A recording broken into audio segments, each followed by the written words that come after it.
Hey Ben, this is Nicholas from Oregon. I just wanted to come back for a second and ask a question that I'd asked maybe a week and a half ago about whether Trump and Pence are, or what kind of fallout, I guess, to be hyperbolic, would be. Would Trump be, nuclear disaster? Would Trump be, theocratic, nightmare, et cetera, et cetera? And I didn't know if I got a really clear message from you last time, but recently, I don't know how to pronounce his name, but Jeet here kind of made a thread about that same kind of Yeah. thing about how, oh, well, people say, if we impeach Trump, we're going to get Pence. And he kind of made the same point that I feel like I did, which was that, Pence is, what's the word? Essentially incompetent, essentially not able to make anything happen well. And he used in something, an example I wasn't able to, the transition team into the White House. So I'm curious if you have any more feelings on that, whether or not you saw that thread, whether you agree with him or not, and just curious to hear your opinion on that again. Yeah. It's a conversation I've been having a lot with a lot of friends of mine. So thanks a Yeah. lot. Enjoy the show. Bye. Yeah. Thanks for the call.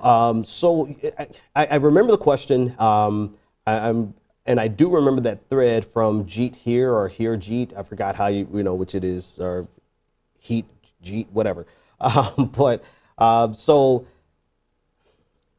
it's a question that I think we have to really think about right now, particularly because Donald Trump, if there was a Democratic Congress and a Democratic House, Senate rather, Donald Trump would be impeached. Not just for political games, but for what appears to be obstruction of justice. And there may be some Republicans that can be picked off. I don't really think we'll get there, but it's possible. Jeet here, thank you, that's his name.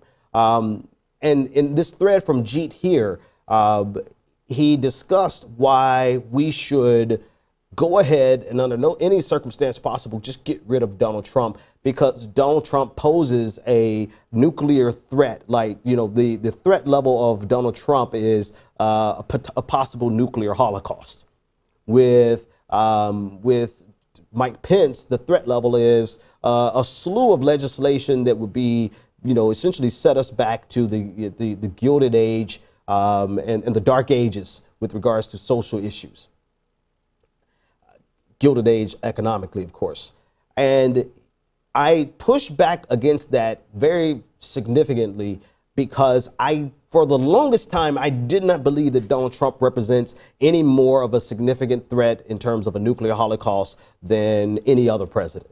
And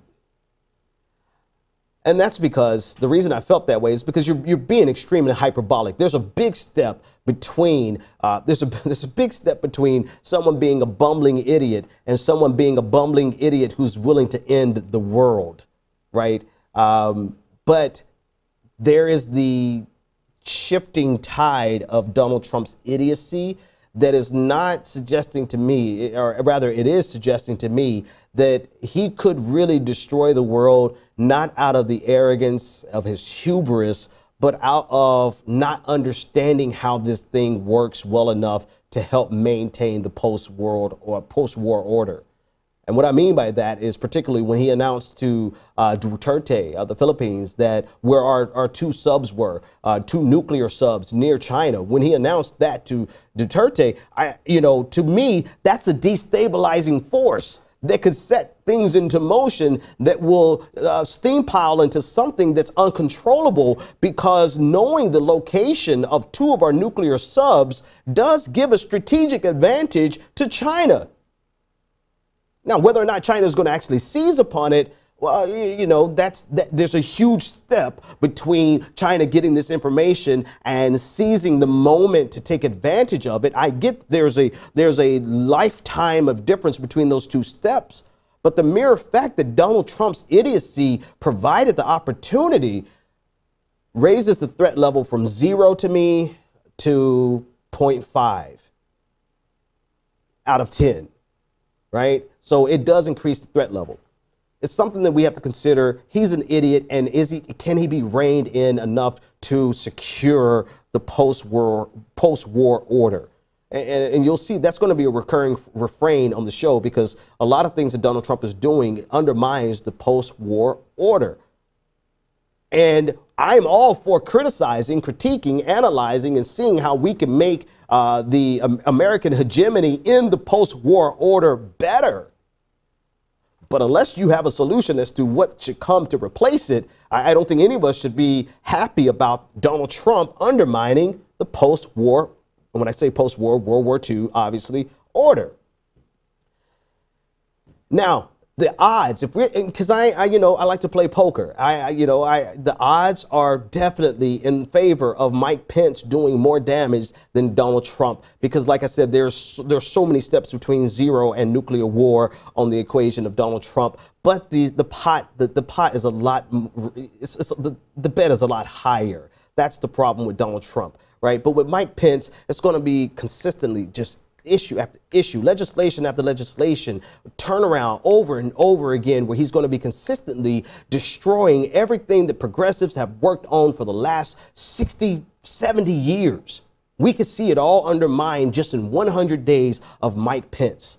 And so what's the answer? I don't think I have an answer other than to say, what type of gambles do you like? Do you like really large pots with a big risk, but a big reward? Because with Donald Trump, the big reward is he's not going to get anything done whatsoever.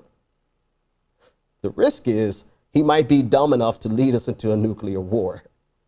With Mike Pence, small bets, guaranteed wins, wins, wins, wins after win on social issues and economic issues. I really don't know how to answer that for you other than to say, which type of bet do you like?